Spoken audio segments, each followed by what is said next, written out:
On this media visit, we get to know the Fort Madison FFA Chapter. We hear about everything from different chapter events, like rodeo involvement by chapter members, and how they host an FFA cattle show. We also hear about chapter animals, like their rabbits, a chicken, an aquaponics system, geckos, composting projects, and of course, we hear about the advisor that's making this all possible. Finally, students tell us about the importance of agricultural education. Let's check it out.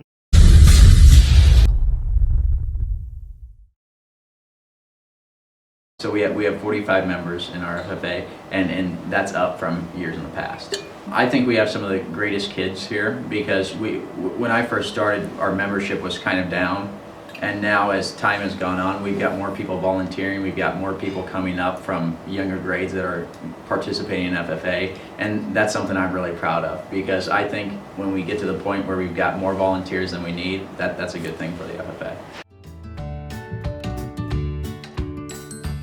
We do a lot of activities with the community. You get out and meet a lot of the business owners in the communities, a lot of the people in the community, so that's just something that I enjoy doing.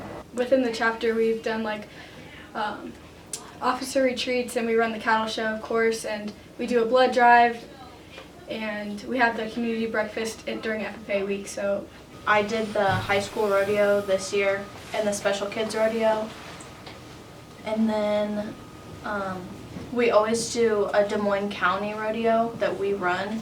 We line up cattle in the chutes, and we just set up the arena, tear down the arena, and we have a couple of people keeping time up in the announcer's booth. We sorted cattle, so we were kind of behind the scenes and just kept everything moving, and it really helped everybody in the FFA get to know each other because when you're working cattle, the cattle don't always cooperate, so it kind of just helps everybody work together.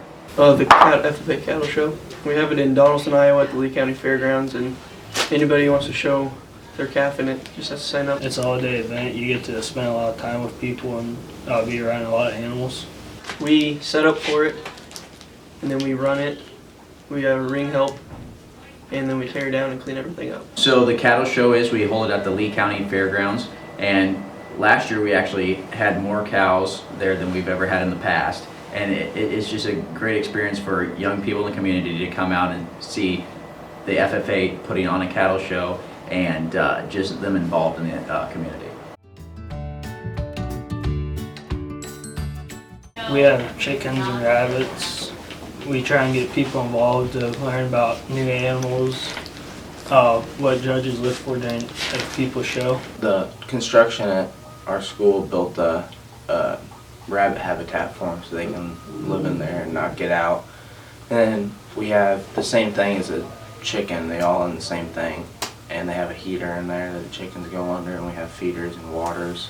Each week in our class we get different chores, so everybody does something different each week. And this week I'm taking care of the bunnies, so I just have to make sure they have food and water. But every day I go and check on the bunnies anyway. This is the bunny cage, and that normally we keep bunnies and chickens in here, and the bunnies go in that room, and the chickens go in that room. But we don't have any chickens right now, so they just go in both of them. All of this is all student built by our construction class. Like the aquaponics room is also built by them. Yeah, we all get them out during class, and there is one girl doing an SAE on one of the bunnies, and her bunny is actually pregnant, so we have 2 pregnant bunnies, so they're gonna be having their babies within like a month, I think. This is my bunny. His name's Cal. As you can see, he's black and white. Slee told us that we need, during one of our meetings, we needed to do an SAE project, further in our life, in our FFA thing. And I was just like, well, I want to get started into that so I can do more things in FFA and be more successful in it. It's really hard, but Slee is open to letting us take him home and take care of him because when we first got him, they were really dirty. So I took him home and I cleaned his feet. We have an aquaponics system, and we have tilapia in there, and then in that same room we have a whole bunch of plants, And right now we have just one chicken in there because it's too cold for them outside. This is like the main filter system, so the water comes out of here. Well, the water will come out of here and go into there, and then it will filter it all. And then this is where, pretty sure this is where all the bad water goes, and we hook the hose up to it, which is right there. And then we drain all the bad water and new water will come in. We have 2 geckos. We have to water and feed them and spray the gecko cage down. We have a compost pile in the back that we just dump everything in except meats and stuff. This is our compost pile. We just put like leaves, and we like go around the school and rake up leaves, and we'll bring them over here or like food. I just went and got pallets from the farm and then put it together. Kind of rigged it up. She's made it really great. She puts you accountable for what you have and makes sure that you are doing what you need to do. And like, she just really pushes you to be accountable for yourself and make sure you have everything you need done. She makes it fun. I think Miss Lee makes it really fun. She makes it more like hands-on. Probably how it's all one big family. And Bonnie always makes it like everybody's involved. We have officers, but she doesn't just ask officers to do stuff, she asks everybody. And we have a pretty decently sized FFA this year. I don't think if she wasn't the advisor, I probably wouldn't do it because, like I said, she makes everybody feel involved and makes everybody feel wanted there. She makes it really fun. She likes to joke around with us. It makes it really fun. She is amazing. She's like one of our moms, basically. She's very personal with us and treats us really well and makes sure that we're okay and know what we're doing for our projects and what we're doing for work and stuff like that. She's really good. Our ag classes here are more like background ag and like really reaching out to people who don't really know about ag very much. It's very like informative. Yeah, there's a lot of kids that don't live on farms. They live in town.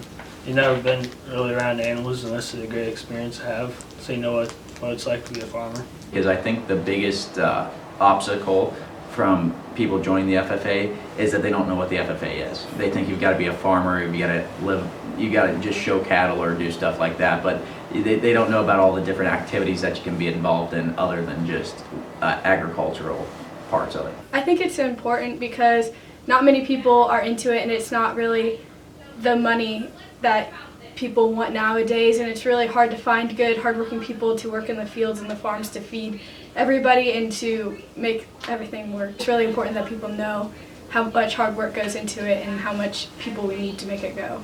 Because if you educate people to know what to do if they want to work for a farm or help people around. So people don't just think like when you go to school you learn about stuff in the future. It's more like stuff out in like not the real world, but like stuff different from like cities and stuff. You got like farming and agriculture and all that. Like people that live in town can learn about that. I think it's because the general public, they're not educated enough on it. So if we can be out in the community and they see us doing different projects and stuff, the best thing that somebody can ask me is a question on agricultural subject or something along those lines.